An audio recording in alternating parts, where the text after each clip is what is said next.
Au nom du Père et du Fils et du Saint-Esprit, ainsi soit-il. Mais bien, chers frères, lorsque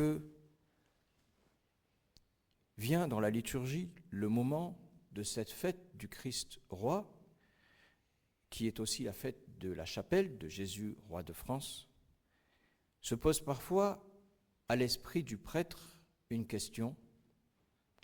Va-t-il redire toujours les mêmes choses ?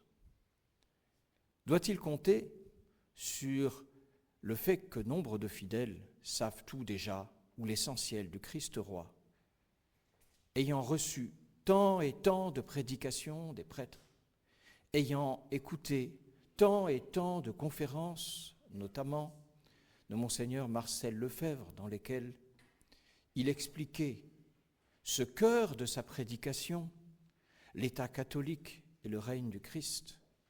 Beaucoup d'entre vous savent déjà tellement de choses. Mais n'est-il pas vrai aussi que l'on peut augurer qu'un certain nombre de personnes ne savent pas? La preuve en est. Ces conversations au détour du chemin, à l'occasion d'une rencontre, où l'on se rend compte que bien des choses ne sont pas sues de tous. Alors entre le risque de se répéter et de se lasser, et le risque que certains ne sachent pas, mieux vaut courir le premier. C'est pourquoi, avec le péril de vous fatiguer, je vous donnerai aujourd'hui l'essentiel de ce que je dois vous dire au sujet de l'immense fête d'aujourd'hui. La première chose, c'est que c'est bien le Christ roi que nous fêtons, et tout est dans ces deux mots, Christ roi. Christ et non pas Dieu, roi et non pas chef. Christ et non pas Dieu. Bien sûr que Jésus-Christ est à la fois Dieu et Fils de Dieu, mais ce n'est pas en tant que Dieu que nous le fêtons aujourd'hui.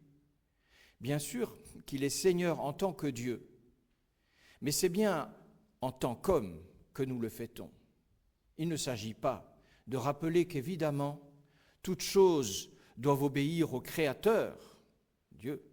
Il s'agit de dire que cet homme-là, comme d'autres hommes, et bien plus que d'autres hommes, en tant qu'homme, a droit à notre culte, à notre honneur, à notre vénération, à notre adoration, à notre amour, à notre soumission.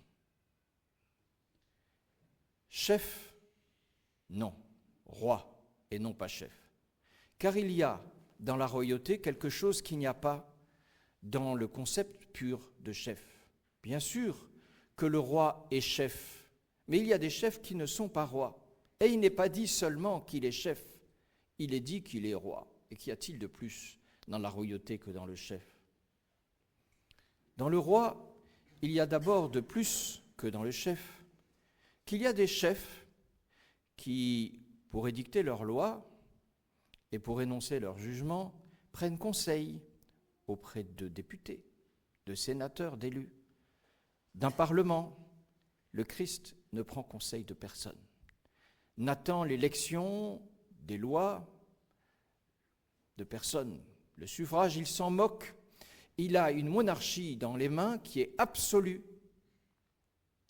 Et la deuxième chose qui distingue le roi d'un autre chef, c'est que le roi, ordinairement, ne reçoit pas son mandat d'une élection préalable. Il y a eu, en particulier dans la Grande Allemagne, des temps où des rois étaient élus, mais celui-ci ne l'est pas. Aucune démocratie, car son titre, il le doit, le rappelle Pie XI dans l'encyclique Quas Primas, à sa naissance, monarchie héréditaire, qu'il a reçue parce qu'il est fils de Dieu, et qui plus est, parce qu'il a versé son sang sur la croix.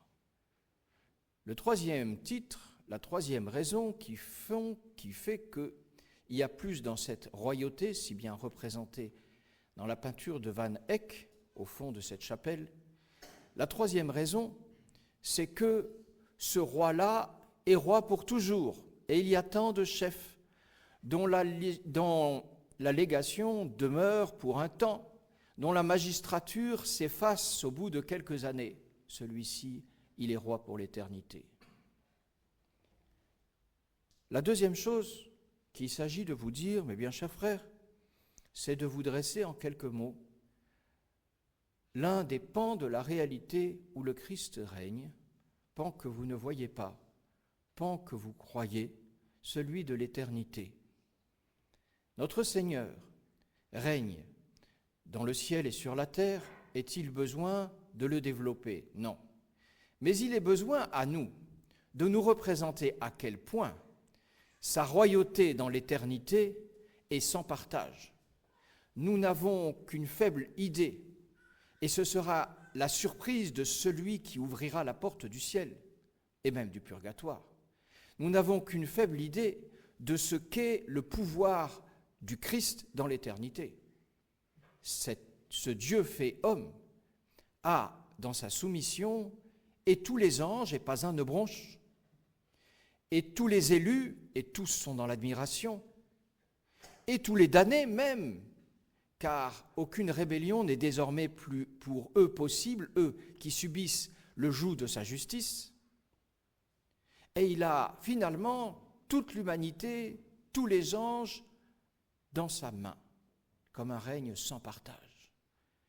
C'est la chose qui surprend l'âme qui rentre dans le royaume des élus. Ici, tout se soumet à lui, comme le dit si bien saint Paul dans les Colossiens d'aujourd'hui. La troisième chose est moins amusante. Nous quittons l'invisible pour l'ici-bas. Et là, si le règne de droit, il ne l'est pas toujours de fait. Et je me vois obligé de rappeler à ceux qui savent déjà ces trois choses qu'ils ont tant entendues de la parole de Monseigneur Lefebvre, bien sûr, qu'ils ont lues dans ses livres, et que je vous récite. Mais n'est-il pas nécessaire de redire les choses? Ici-bas, nous sommes tenus, tous, autant que nous sommes, et même le musulman d'Afghanistan, et même le protestant de Suède, et même le païen de Tchéquie, nous sommes tous tenus à l'honneur, à la soumission et à l'amour du Christ roi. Nous y sommes tenus sous tous les aspects de notre vie, dans une unité totale d'existence qui embrasse nous comme individus, nous comme membres d'une famille, nous comme membres d'une cité. Nous comme individus, c'est tellement facile, mes bien chers frères. Et c'est le biais par lequel votre semaine qui s'annonce peut changer. Si, dans votre prière du matin, vous vous mettez au pied du Seigneur, et Seigneur veut dire roi, et notre Seigneur veut dire notre roi. Si le matin vous vous mettez à ses pieds, vous lui dites « Mon roi, qu'attendez-vous de moi? Mon roi, je vous dois tout et vous obéirez en tout. Mon roi, détournez-moi de la perspective d'être un serviteur non seulement inutile, mais désobéissant. Mon roi, donnez-moi la force de vous servir jusqu'à ce soir. » Soumission de l'intelligence à la vérité, de la volonté à la vie chrétienne. Et puis, non seulement en tant qu'individu, mais en tant que membre d'une famille. Mais là, sont tous les exemples des bonnes familles chrétiennes sur lesquelles il n'est pas besoin de s'étendre davantage. Et enfin, mes bien chers frères, de nous-mêmes en tant que membres des cités. Et vous savez, là, que c'est vraiment le punctum difficultatis, le point de difficulté, ce en quoi Monseigneur Lefebvre s'est dressé tel un héros, H-E-R-A-U-T, devant la Rome qui, hélas, a abandonné cette prédication. Oui, l'homme en tant que membre d'une société civile, en tant que membre d'une cité, et a fortiori dans l'hypothèse où il aurait quelques responsabilités politiques, afin d'éviter toute schizophrénie religieuse, se doit d'être entièrement soumis à ce roi, même sous cet aspect public de son existence. Et donc, quand on le peut, quand les hommes sont là pour le faire, il faut chercher à ce que la soumission au Christ embrasse la cité. C'est pour ça que nous avons vu, et nous en voyons encore à peine des cités. Ce fut le cas de notre vieille France, qui exerçait un culte public, potentats, magistrats, princes et rois en tête de procession à notre Seigneur Jésus-Christ. C'est pourquoi il fut un temps où, et ça devrait être ainsi au bout du compte, même si l'horizon s'éloigne de jour en jour, c'est pourquoi la législation devrait être empreinte, imprégnée, assise sur la loi de Dieu. Aujourd'hui, dans ces chambres qui sont à droite de nous, dans la ville, députés, Sénat, on décide de tout sans jamais se fier au principe du Créateur et du Sauveur, en faisant comme si la volonté populaire ou la volonté des officines secrètes qui tirent les ficelles de ces assemblées, sans que d'autres s'en doutent, aujourd'hui, on décide de cela d'après les caprices du jour. L'Assemblée est suspendue au fil de sa volonté et de ses envies de pécheresse touchée par la faute originelle. Alors nous avons des pays qui se sont détachés entièrement de la loi de Dieu et qui nous inventent des lois toujours plus contre nature. Ça fait partie de la royauté du Christ que la législation des cités s'inspire de la législation de l'Église, que l'État, en un mot, soit catholique, même dans ses lois. C'est cela aussi que nous poursuivons. Hélas, mes bien chers frères, il y a de bien nombreux siècles, la France et d'autres nations ont divorcé de l'Église, qui est le Christ continué, ont divorcé par conséquent du Christ lui-même, ont rejeté cette royauté, l'ont découronnée, hélas, après l'avoir découronné, les hommes d'Église aujourd'hui se sont rangés à ce langage. Et c'est ça qui distingue en presque premier lieu l'endroit où vous allez aujourd'hui à la messe de tous ces endroits qui nous entourent. Car les prêtres, presque tous, et les évêques dans leur quasi-totalité, et les papes, depuis quelques numéros et après un funeste concile, ont refusé et refusent encore que le Christ règne dans les cités. Nous ne pouvons lâcher la main, nous ne pouvons, dans un quelconque mouvement de l'âme et pour n'importe quel avantage temporel, accepter de se ranger à ce découronnement du Christ.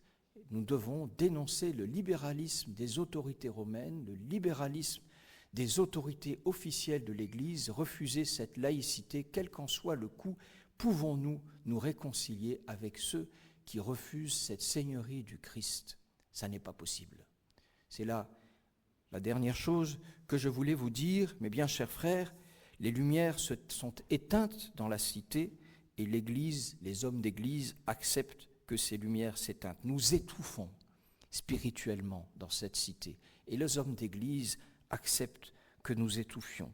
Et nos écoles sont mises en danger et nos lois sont de plus en plus iniques.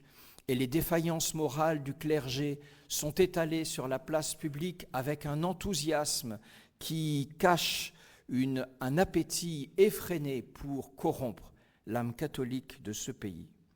De cela, nous ne voulons pas, et rester debout seul dans la tempête est déjà, à l'exemple de Noé, mes bien chers frères, une fidélité dont Dieu nous saura gré. Il y a quelques dizaines d'années, un auteur, Tolkien, a écrit une trilogie. Et dans cette trilogie, il dessine un seigneur du mal, il me semble, me souvenir que son nom est Sauron. Et puis, il dessine un seigneur du bien, Aragorn, interprété par un acteur magnifique, à la sobriété toute digne. Et ce Aragorn désire reprendre possession du royaume du Gondor, je crois, ou du Condor. Vous me permettrez l'hésitation sur la consonne initiale. C'est une figure, peut-on penser, car Tolkien était catholique, c'est une figure de la royauté du Christ qui doit à nouveau prendre le pas sur celle de Sauron, sur celle de Satan qui veut régner sur la terre. Et Aragorn va arriver à ses fins, aidé par les elfes, qui sont une figure des anges, grâce au sacrifice des puissants et des faibles, des grands et des petits. Tout le monde est prêt et le sang coule à donner sa vie a bataillé dur pour que Aragorn soit couronné enfin, et il l'est, dans une cérémonie magnifique, dans une allégresse totale du peuple. C'est ce à quoi nous travaillons, mes bien chers frères. Aragorn, c'est le Christ. Le Condor, c'est l'Église. Sauron, c'est le malin. Et nous voici, soldats d'Aragorn, tout prêts à continuer de combattre pour que le Christ soit roi. Que ceux qui savaient déjà gardent ce qu'ils savaient, que ceux qui ne savaient pas désormais considèrent qu'ils sachent, qu'ils savent et qu'ils le sachent toujours. Ainsi soit-il. Au nom du Père et du Fils et du Saint-Esprit, ainsi soit-il.